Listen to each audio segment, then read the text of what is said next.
Cosmovisión global. Israel solo era una escala para llegar a la tierra prometida de los judíos al librarse de su esclavitud en Egipto, porque la verdadera tierra prometida era América, que ya fue conquistada, colonizada y continúa siendo explotada por más de 5 siglos, donde árabes y judíos conviven en paz y con gran poder económico de norte a sur.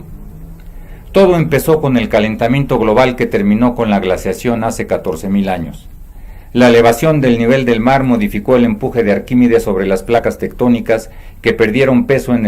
con el deshielo de los glaciares, provocando terremotos que originaron enormes tsunamis, inundando momentáneamente gran parte del continente americano, que entonces era la Atlántida.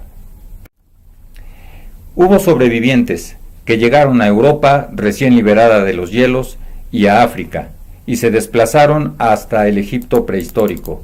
que era una de las principales metrópolis del supuesto viejo continente. Convivieron y se mestizaron, y después de un tiempo se dirigieron hacia el Medio Oriente, la región más óptima para hacer crecer el mestizaje cósmico o de todas las razas, roja o americana, negra o africana, amarilla o asiática y blanca o europea, al ser un vértice de unión entre las últimas tres. El dogma religioso de la resurrección de la carne fue la consigna de que ese mestizaje cósmico se repitiera a nivel mundial, lo cual fue facilitado por la conquista y colonización europea del resto de los continentes. De modo que hoy en día, aunque muchas personas tienen rasgos raciales distintos,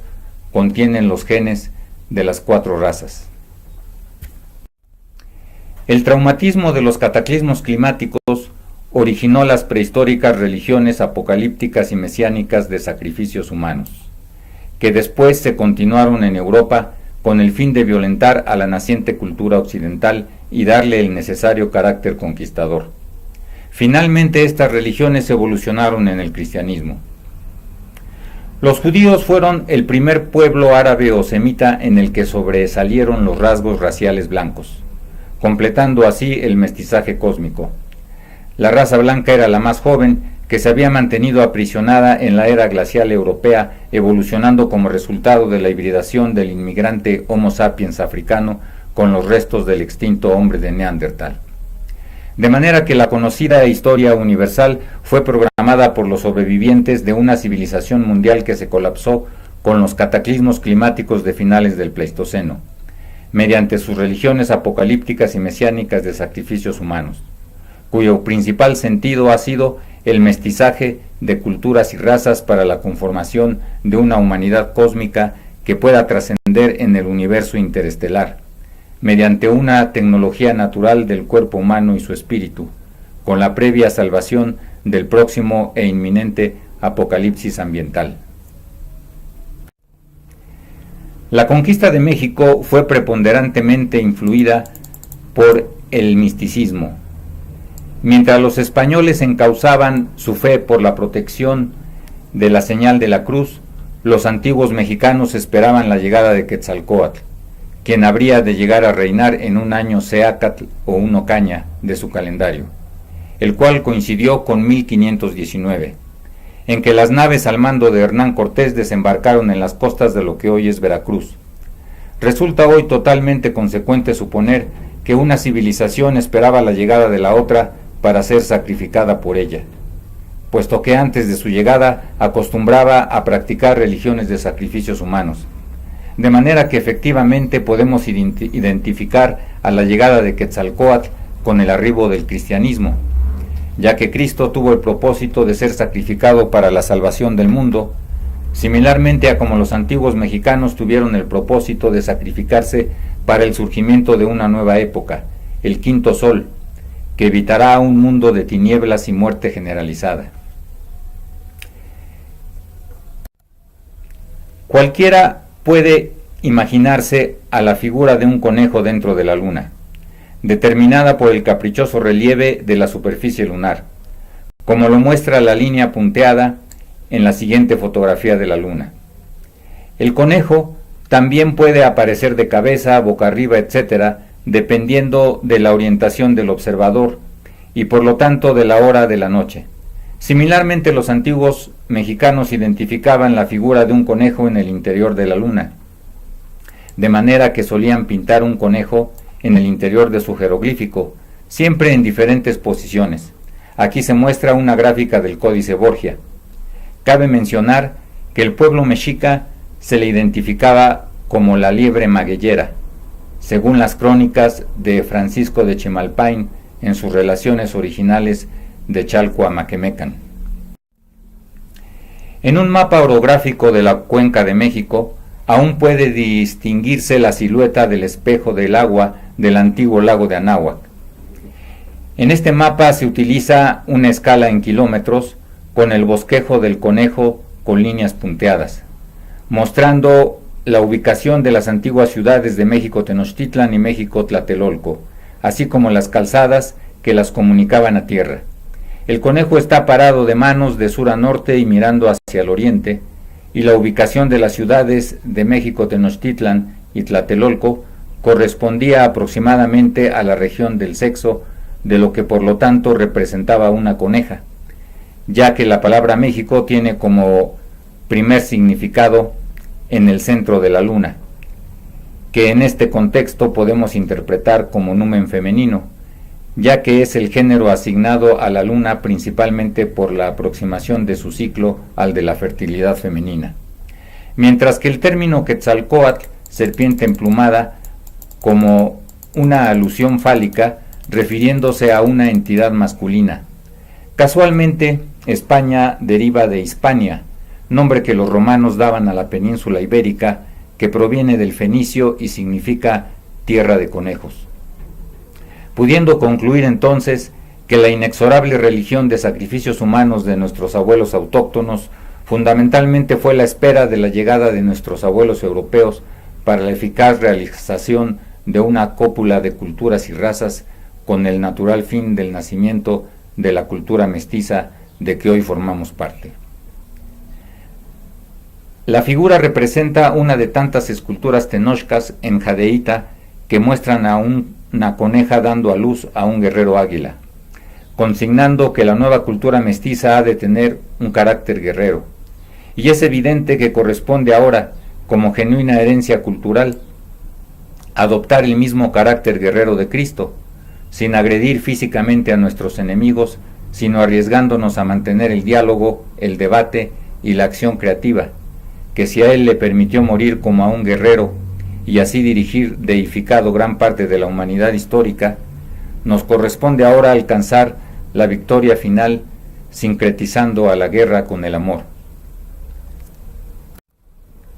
Una de las cronologías de la tradición autóctona de la leyenda de los soles, que habla de la destrucción de pasadas civilizaciones, coincide con los registros científicos de importantes eventos paleoclimáticos y geológicos recientes, así como con la creación cultural religiosa durante la historia universal. Esta evidencia se encuentra en el documento conocido como Códice Vaticano, que solo habla de 4 soles en lugar de 5, siendo el primero el sol de agua. Muestra símbolos de agua que indican una gran inundación. Un hombre saliendo de su casa en actitud de nadar, una pareja flotando en el tronco hueco de un ahuehuete, refiriéndose a los sobrevivientes de la catástrofe, peces que denotan una inundación marina, aparece Chalchitlicue, diosa del agua, y un hombre muerto cuyo gran tamaño sugiere una gran mortandad humana. Según las anotaciones marginales del Códice Vaticano, dictadas por los cronistas indígenas a Fray Pedro de los Ríos, la cronología de la historia de los soles de dicho códice estaba basada en un numeral llamado Tzontli, que significa 400, la segunda potencia del sistema de numeración vigesimal mesoamericano, dando al primer sol una duración de 4160 años, ya que además de presentar 10 tzontlis, presenta 8 cuentas de 20 o pohualis. Las inundaciones marinas del final del primer sol corresponden al calentamiento global que terminó con la glaciación en el hemisferio norte y descongeló la Antártida hace 14.000 años, ya que es igual a la suma de la duración de los 3 soles restantes. La elevación del nivel del mar modificó el empuje de Arquímedes sobre las placas tectónicas que perdieron peso con el deshielo de los glaciares, provocando terremotos que originaron enormes tsunamis, inundando momentáneamente gran parte de América. La pintura de la Teocracia de Tenoch, del Códice Mendocino, presenta el islote dentro de la laguna, con dos corrientes de agua que lo cruzan, una clara y la otra sangrienta, y 5 parejas de sacerdotes gobernantes, que son coincidencias con el relato de Platón de que Poseidón y Cleito habían repartido el reino de la Atlántida entre sus 5 parejas de hijos. Su capital estaba en un islote dentro de una laguna y cruzada por 2 corrientes de agua, una fría y la otra caliente. Esto puede interpretarse como que durante la teocracia de Tenoch se hizo una rememoración a la capital de la Atlántida, indicio que la identifica con uno de los indicios que la identifica con América. El sol de agua le siguió el sol de viento, cuyo final fue determinado por la última réplica del Younger Dryas,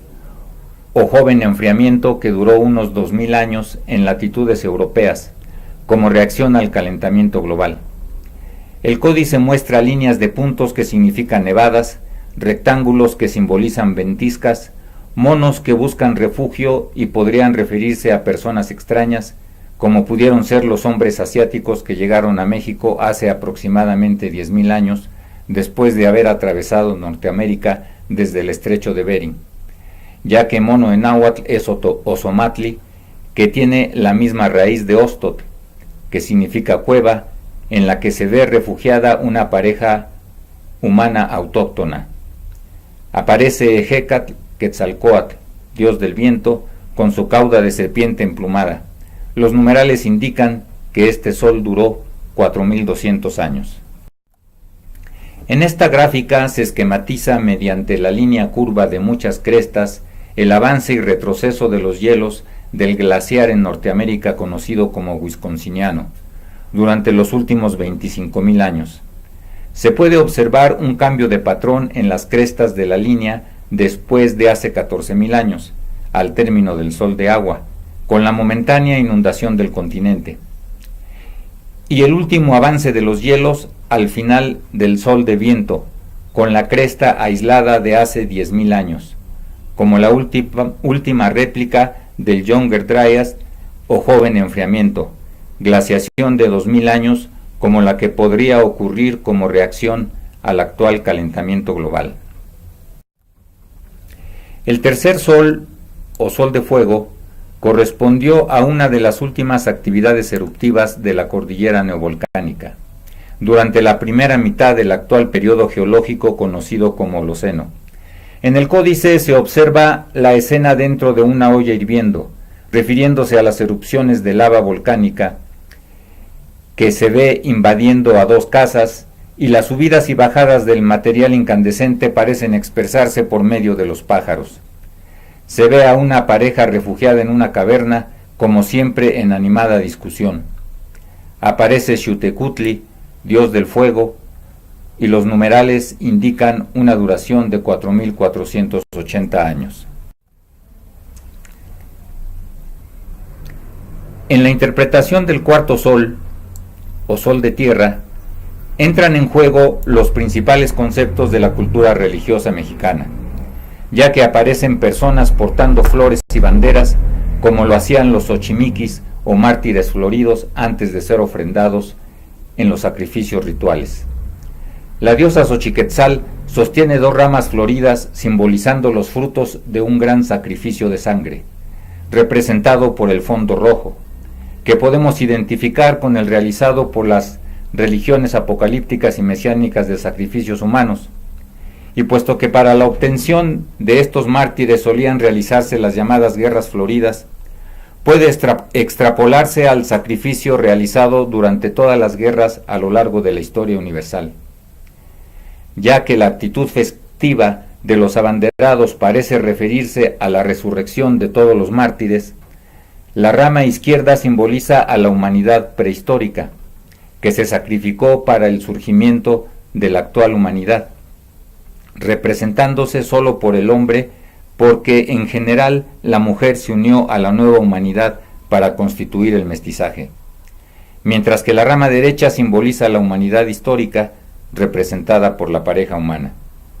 significando que el cuarto sol está culminando con la comprensión de la fusión de ambas humanidades mediante la resurrección de la antigua en la actual a nivel espiritual, reencarnación del espíritu, y biológico, resurrección de la carne de la humanidad histórica. El relieve de la piedra del sol o calendario azteca tiene la lógica de una máquina del tiempo, que es la propia Madre Tierra, ya que el rostro de Tlaltecutli tiene como lengua un cuchillo de pedernal, simbolizando que al momento de extraerle el corazón al Xochimilco o mártir que florecerá, su espíritu es devorado por la tierra, y puesto que dicho rostro se encuentra al centro de un jeroglífico Nahui Olin o 4 movimiento formado por los 4 soles, se convierte en el quinto sol o época actual, en que los Xochimilquis están volviendo a vivir en los actuales seres humanos. Los primeros reyes de la humanidad histórica fueron ungidos por los dioses antiguos o pueblos prehistóricos, es decir, fueron electos mediante una democracia real o imperial.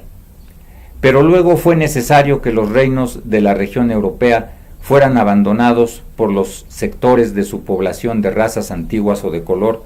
para dejar que los sectores mestizos en los que sobresalían los rasgos raciales europeos se siguieran desarrollando por sí solos. Esto originó a los llamados antiguos pueblos del mar, que arribaron a otros continentes hacia el siglo XII a.C., teniendo que enfrentar a Egipto y Babilonia, y destruyendo muchas ciudades como Troya y Biblos. Del antiguo reino de Tartesos en la península ibérica se dirigieron a Mesoamérica, siendo retratados por las colosales cabezas olmecas, cuyos restos de cascos son comparables a los restos de los cascos de soldados hispanos de siglos posteriores. El mecanismo de Antiquítera es un reloj astronómico con engranes de bronce utilizado para la navegación en tiempos de Alejandro Magno, siglo IV a.C., empleando un sistema coordenado geográfico con un polo en el faro de Alejandría. Su tecnología se perdió porque era procedente de los pueblos prehistóricos europeos y se basaba en observaciones astronómicas como las realizadas entre los menhires de Stonehenge. Al irse los pueblos prehistóricos de los primeros reinos europeos, estos naturalmente empezaron a corromperse, pues su conocimiento heredado no había sido del todo comprendido y asimilado, y de haber constituido democracias reales o imperiales, éstas empezaron a degenerar en monarquías absolutistas, porque los pueblos fueron disminuyendo su participación voluntaria en la organización de los reinos, perdiendo con ello sus derechos y obligaciones a autodirigirse democráticamente.